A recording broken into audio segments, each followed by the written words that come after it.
guys doing? Okay, let's try that again. Oasis students, how you guys doing? All right, cool. I'm going to ask you guys to do something weird. Everybody on this side, move up one row. You can sit by who you're sitting by. Let's just move up one row. You guys are so far, and I love you guys. So I want you guys to be a little bit closer. There we go. Cool. So today we have a panel. Oh, she moved it up 2 rows. I didn't say you got to do all that. I said 1. But if you want to hang out in the front row, thank you. So today we get to close out our series called Feels. Shout out to Ashley coming in right now. But before we get into it, we've been in this series where we talk all about these different emotions. We talked about worry. We talked about sadness. We talked about anger last week. And today we get to close it out with the really happy emotion, or it could be happy, of love, all right? So before we get into it, I want to introduce these amazing people over here. Hopefully you guys already know them. So starting on the far left, if you could just introduce yourself, you could just say your name and, I don't know, fun fact. My name is Rondre. Fun fact, I like to swim.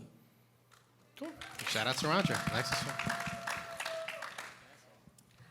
My name is Ashley, and I played the tuba in high school and middle school. Okay, cool. My name is Ebony, and fun fact, I like to sing. My name is Ashton. My fun fact isn't cool like them, but I could eat breakfast all day, every day for the rest of my life. That's pretty fun to me. That's pretty cool. And my name is Colin. For those who don't know, I'm the student director here, and I get to pour into you guys and pour into this incredible team every single week.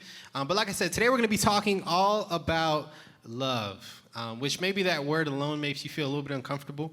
But what we're going to talk about is every single part of love, not just the romantic butterfly stuff, but also some other stuff too. In the Bible, it actually talks about 4 different types of love. And we're going to talk about all those different types, but we're going to start first with this love that is called agape love. Agape love, all that boils down to is agape love is God's unconditional love. And I'm going to paraphrase or kind of skim through a verse that talks all about this.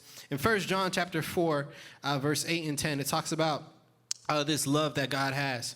And it says, whoever does not love does not know God, because God is love. And then it goes on to say that he sent his one and only son into the world that we may live through him. This love, not that we love God, but that he loved us and sent his son as an anointing sacrifice for our sins. That's that first kind of love that I believe should be the foundation of our love, the foundation of where our love kind of flows from. It's this God who loved us first, and because he loved us first, he sent his son to go ahead and die for us. And kind of so that we can have a relationship with him. So the first question that I have for you guys, and anybody could jump in and take this first question, is when it comes to love, how has building your relationship with God kind of changed or affected your view of love? Anybody, jump on in. I would say it usually awakens in my mind when I'm actually angry, and when I'm trying to get over it, it's God who actually helps me to get over it. And without him, I probably wouldn't use love to forgive somebody or use love to get over something that I know that's very hurtful or that's I feel really passionate about. So, that's one way. No, that's good. That's good. So love, not forces him, but encourages him to forgive. Because if he doesn't have that love, then he wouldn't be able to forgive, which is great. Somebody else, what does knowing God, how does that affect your love? Can you repeat the question, please? All right, so how does your relationship with God affect or even change the way you see love? I'll say for me, when it comes to loving God and being in a relationship with him, I'm the type of person is that, let's say you tell somebody you love them and you really don't. It's like you just say it, right? Mm-hmm. Because everybody says that. I'll give you an example, right? When it came to loving God, and this is how I define my own definition, is that everybody's in here has parents, like a mom or a dad, right? So when it came to my mom asked me, did she love me? No, I didn't. When my mom asked did I love her, I told her I liked her. And when you tell your mom that, she's like, oh my goodness. because I didn't understand what it meant, right? And then when I started to like read my scripture, when I started to get into the Bible, then I realized that, hey, my mom is giving me unconditional love, which is agape love. And when it comes to God, he does the same thing. And the thing is that no matter what happens, no matter like what you do, he's always gonna still be there for you. So through that, I told my mom I love her, and she would start tearing up. And yeah. Okay, cool. So it helped him realize his love for his mom. That was good. No, thanks for sharing that. Let's get one more. One of you ladies. How does your relationship with God affect your love? I would say my relationship with God has taught me what love isn't. Because the closer you get to God, the more you understand how he loves you, the more you get into his word, the more you see his love for us and that he sacrificed his son for us. And my relationship with God just shows me that I'm deserving of love, and that others are also deserving of love because he loves me regardless of what I do. So I should take that and extend it to other people as well. That's good stuff. Good stuff. So I'm going to read another verse, and then Ashley, this question's coming to you because we got to get you in there. All right. So there's this verse. It's 1 Corinthians chapter 13, verse 4 through 8. It talks about what love is, and it really just this is God's perfect love. God is love. So God is all of these things, but this is how God challenges us to love. If you've ever been to a wedding, maybe you've heard this verse before, or if you've ever been in church, you heard this verse before. It says, "Love is patient. Love is kind. Love does not envy, it does not boast, it is not proud. It does not dishonor others, it is not self-seeking, it is not easily angers, and it keeps no record of wrong and right.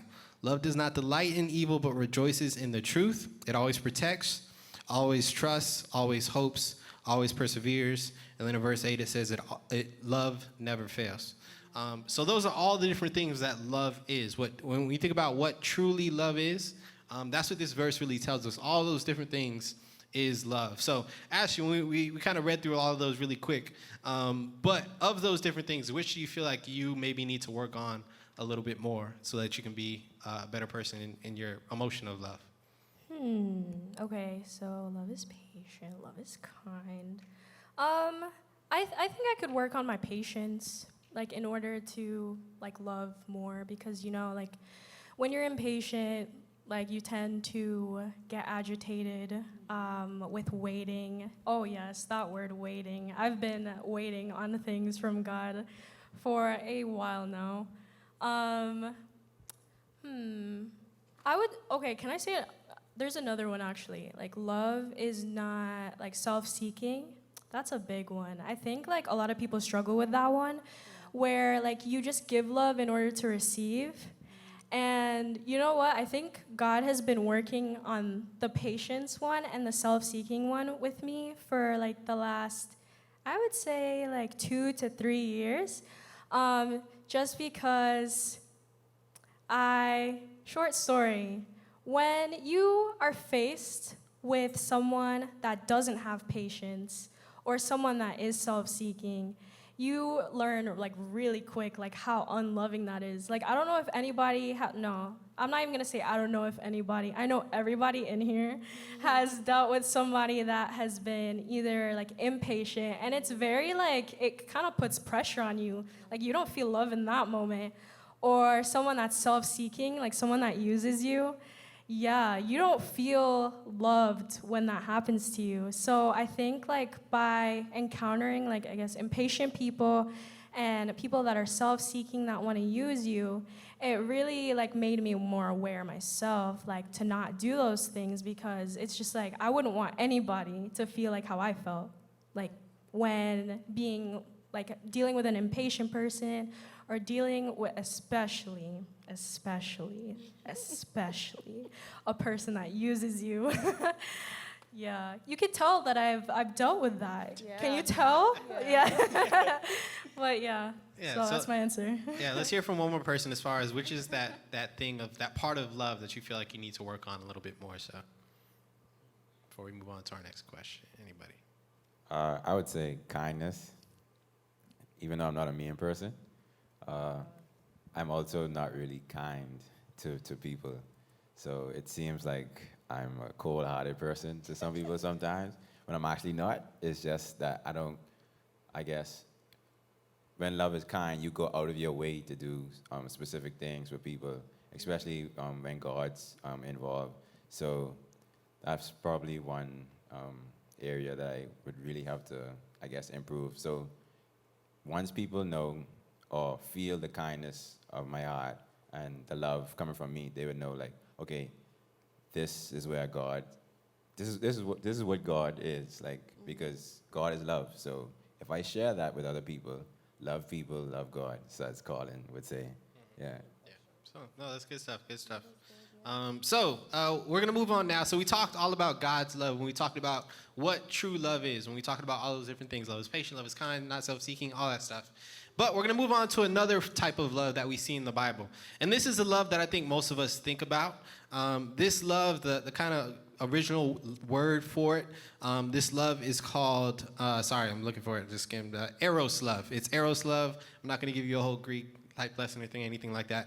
But that is romantic love, all right? So that's the one that, like I said, when you think about love, you guys think about Valentine's Day, you think about stuff like that. I know you guys do. We live in a world where there's stuff like true love, and there's like love at first sight, and there's all these like rom-com movies, all that sort of stuff. So Ebony, I'm gonna throw it to you first. How do you think that the way the world kind of paints this picture of love, how do you think that relates to kind of like real life and reality? I would say for me personally, I've realized that a lot of it is not real. It is a very unrealistic version of love, and I had to realize for myself, especially being married now, that a lot of the fairy tales, Cinderella stuff, that's not true. That's not what actually happens. I mean, of course, I want to be a princess, like, come on. But that's just not what happens. And it paints this false picture that love is, at least coming from humans, is supposed to be perfect. And the only person that can give perfect love is God. So we have these high expectations that are unrealistic when it comes to our love lives. Like, we expect to get these grand gestures, and you want somebody to buy you an island or whatever stuff you see. You want somebody to chase you in a train station and tell you don't get on the train. Like, you think that's what you want, and you think that's realistic, but it's really not. It's not at all. Cool. Rondre, what would you say, coming from like a guy's perspective? How do you think that the way the world kind of pictures love, how does that affect, or how does that relate to the real world love? So just like Ebony said, I would say it's like false. But my perception, or like, I'll think from a guys, right? So guys are very visual. If we see something, we like it, we say, ooh, she's nice, right? And so with that, I'll say from a past experience, right? And so there was this girl, I seen her, I'm like, ooh, she's nice. So with that, I'm like, my heart, your heart like starts beating a little faster. You go up to her, you talk to her, your words slur a little bit. She thinks you like weird, but you keep pushing through. And so with that, as I started to talk to her more, as we started to become like, you could say like more than friends or something like that, right? As that started to happen, I realized that if she wasn't the person for me after the fact, when I met someone, if I looked at them, I'm like, ooh, she's okay, right? But when I actually started talking to her, and I actually started like just being around her whole entire vibe, it was completely different from what my eyes had seen versus what my mind had seen versus what my heart had felt with this person. So like there's this false dichotomy of this is what it is, but in reality it's not. And when you find that, you're like, wow, that's something special. And so, yeah. Everything that glitters ain't gold. That was good. This next question, I want to ask specifically to the married folk that we have up here, all right? So there's this question. One of the things that I said was like, you see in these movies, you see like in love. Like, oh, I'm in love with this person. Oh, my heart, yay, right? So what does it really look like, or what do you think it should look like when you're truly in love with somebody? So Ashton, I'm going to throw it to you first. What does it look like to truly be in love?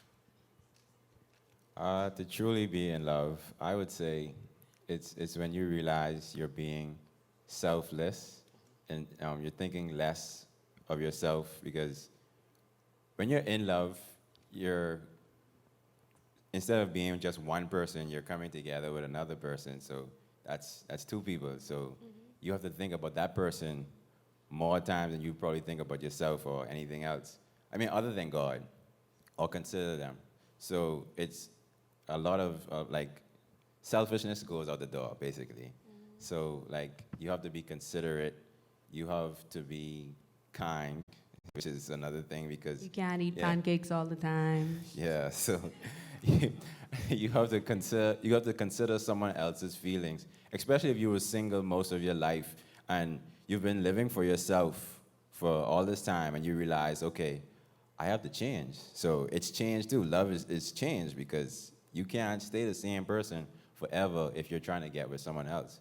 Because like if you stay the same person for the rest of your life trying to get with someone else, you're still acting single when in turn you're supposed to be coming together whole as one with God. At least when you're married. For the married folks. Yeah, Yeah. that was good. That's good. Evan, let's hear from you, and then I'm gonna talk on this a little bit, just because I got to. But Ebony, let's hear from you first. I would say true love is sacrificial, and people don't talk about that part of it a lot because you want the roses and daisies and flowers and gumdrops. You want all of that, but it's also sacrificial because even God had to sacrifice something because he loved us so much. And the same goes for marriage. Some things that I want to do, I can't do, I have to sacrifice that. I have to sacrifice what I want for myself and include him, like he was saying, to be selfless. I have to consider him in all things. And most importantly, I would say true love is different. It doesn't look like what you're going to think it looks like. It doesn't look like what the movies say it looks like. It's sad to say, it's something that you just know. Yeah. Like, it's different from whatever you felt with anybody else. So it's just different. And not to toot our horn, but today, 2 years ago, he asked me to be his wife. So.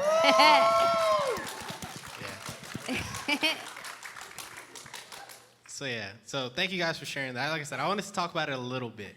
I'm not going to spend too much time. This panel is not about me. It's about you guys. But one thing that they said that I want you guys to really listen to is sacrifice and being selfless.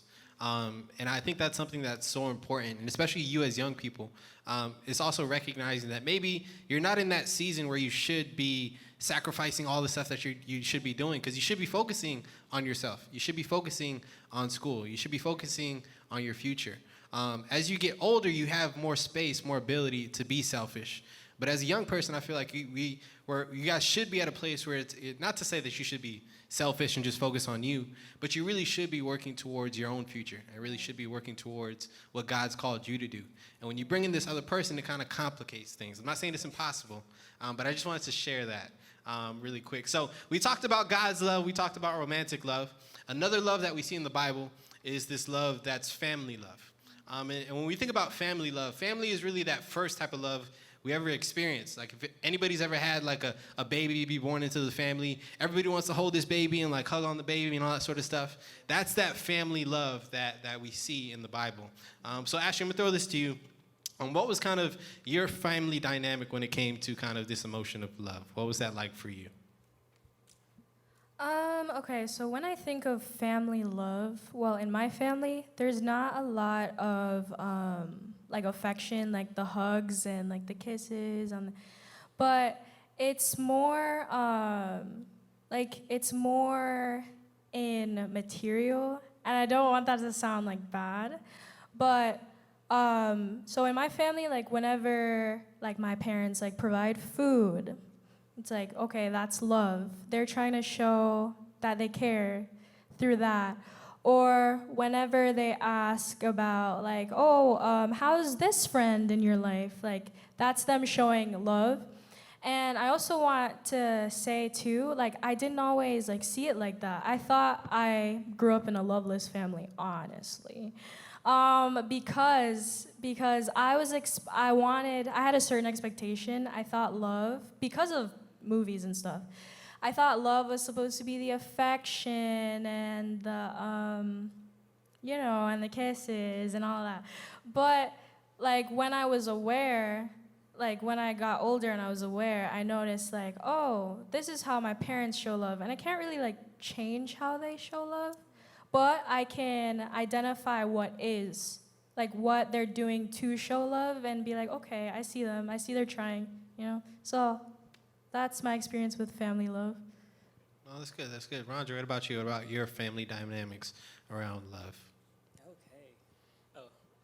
And so when it comes to my family's love, I think like as I look back as I'm older, I can see their love within my life. But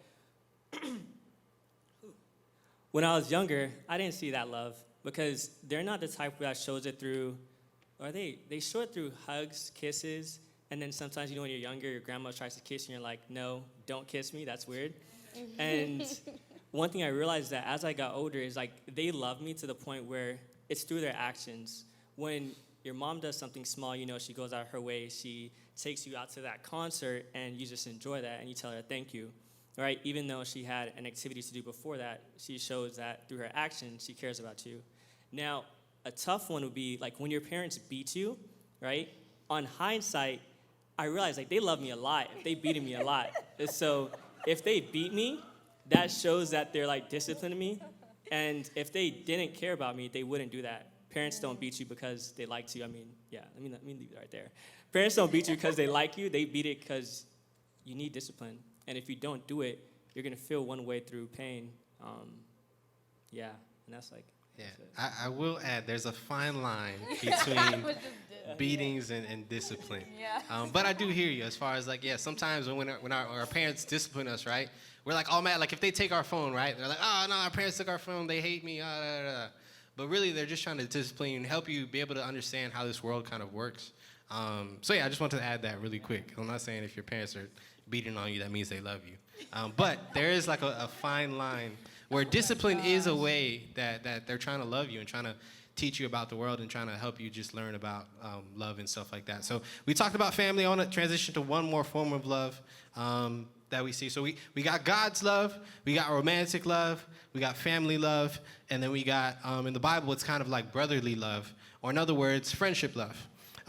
So sometimes even too, our friends are even closer than our families. The way, I forget, I'm gonna mess up this old quote, but like, you don't choose your family, but you choose your friends.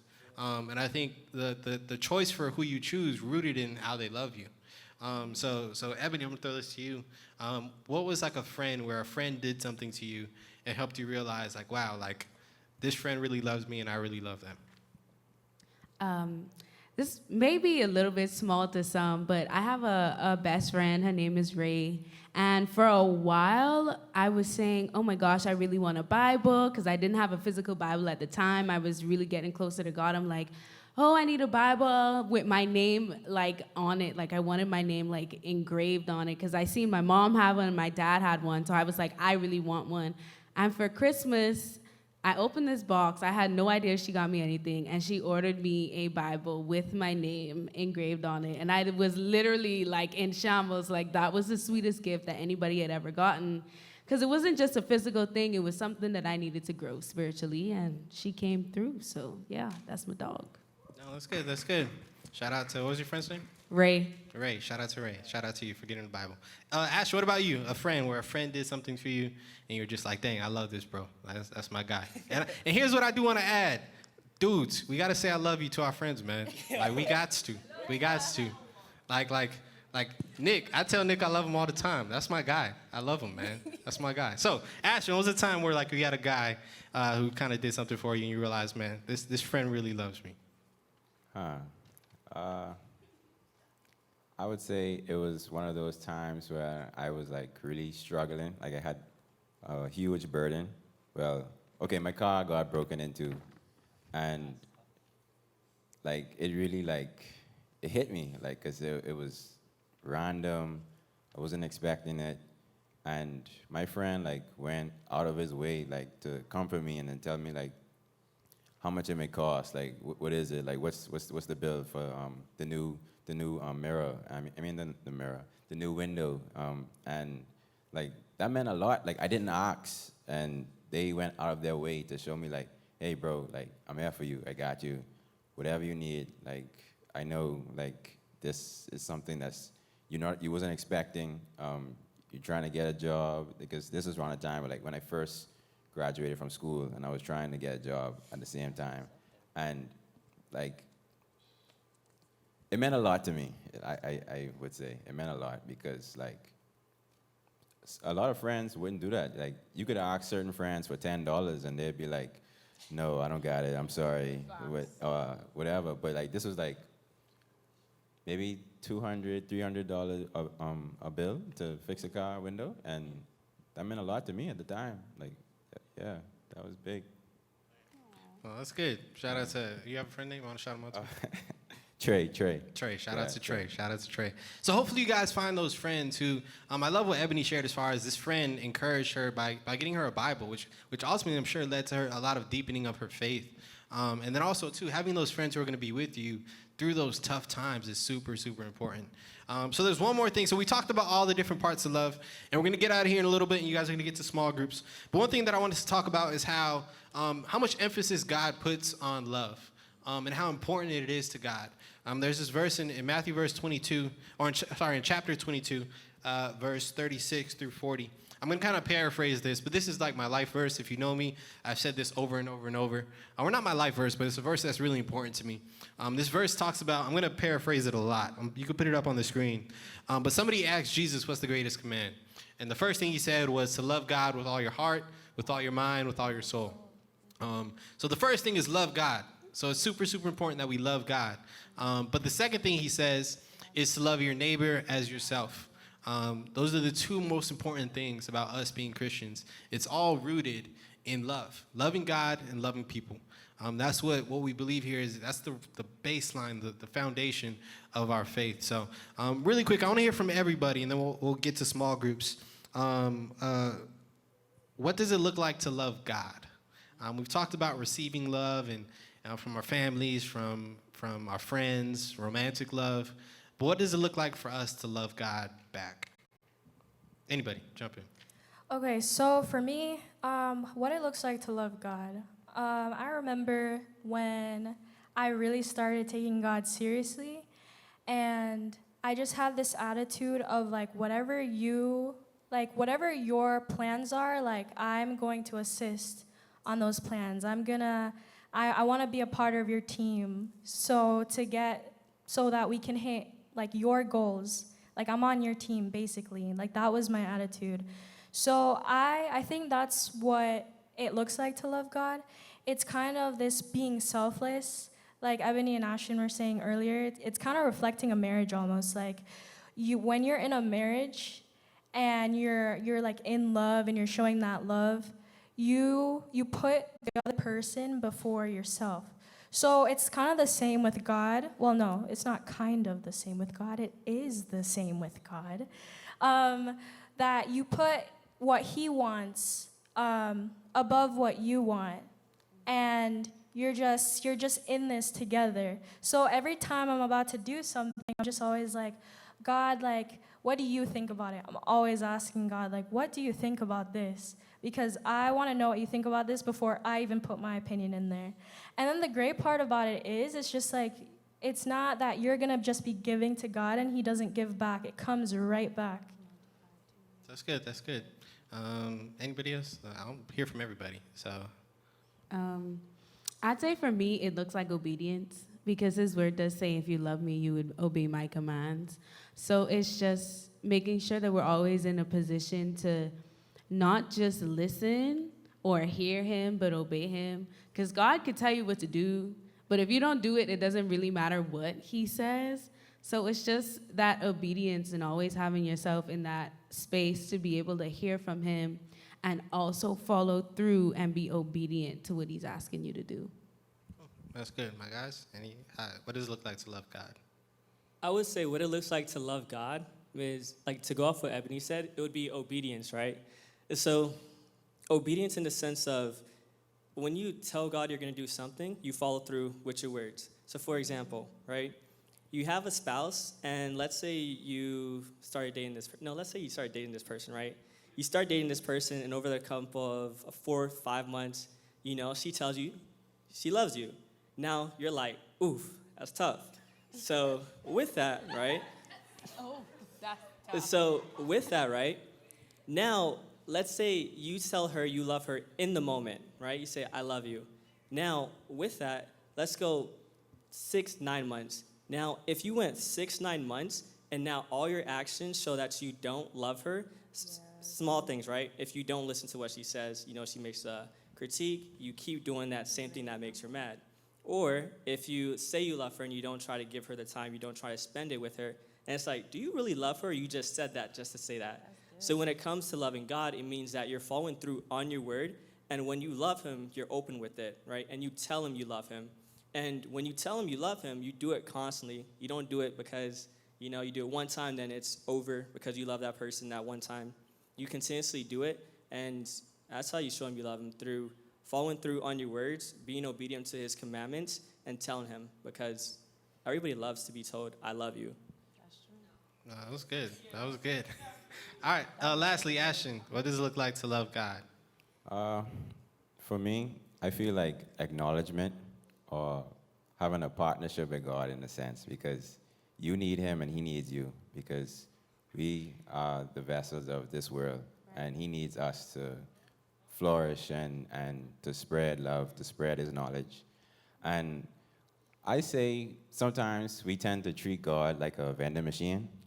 So like we only go to him with like a quick quarter or a quick prayer when we want something quick, instead of taking the time out to go to the kitchen together and cooking up a big meal and saying like, okay, now it's time to eat. But no, like we hold him short, and we have him in the corner of like plaza or in a house, like just going when we need him, and or only going when we really want something, instead of actually acknowledging him and treating him as us. Like we can't walk around and just ignore God all the time, because like he's there with us every time, but if we don't act like it, he can't do nothing for us. Right. And in turn, we can't do anything for him, because we aren't praying, or we aren't acknowledging him, we aren't giving him his presence with the Holy Spirit. So how can they act throughout the world if we aren't speaking about him, in a sense? Yeah, that's... That was good. That was good. Give it up for the panel, guys. They shared a lot of good wisdom, good knowledge. So I'm going to go ahead and pray it out. Hope you guys were encouraged by this whole series. If you guys missed any of the weeks, I don't believe it's all up there now, but I definitely will for the end of next week. All the teachings will be up on YouTube, and I encourage you guys to watch it, because all these emotions we talked about, from the first week of worry to sadness to anger, and then of course to love, like they're feelings that we feel and we will feel throughout our life. So hopefully you guys can be blessed by that. So I'm going to go ahead and pray, and then we'll say some quick announcements, and then we'll get to small group time. So let's just bow our heads and go to God in prayer. So God, first and foremost, thank you for your love. God, thank you for those people that are up here on this stage just sharing your wisdom. And as they share your wisdom, ultimately, God, they're sharing your love. But God, I ask that in this moment, God, I ask that if there's anyone in this room who maybe isn't feeling your love right now, God, I ask that you just surround them with your love, where they can't deny that it's you. They can't deny that it's your love. They can't deny that it's you in their life, God. God, I pray that you also help us reflect your love too. We live in a world where there's a lot of crazy, horrible stuff going on right now, God, and you've called us to love our neighbor as ourselves, and spread that love and be the light to this world that is so, so needed. So God, help us be that love also as we walk out of these doors, in our families, in our schools, in our workplaces, wherever it is. God, let us be that love, because this world so desperately needs it, and they need you. And we do that by spreading your love, because you are love. So God, it's in your precious name that we pray. Amen. Amen.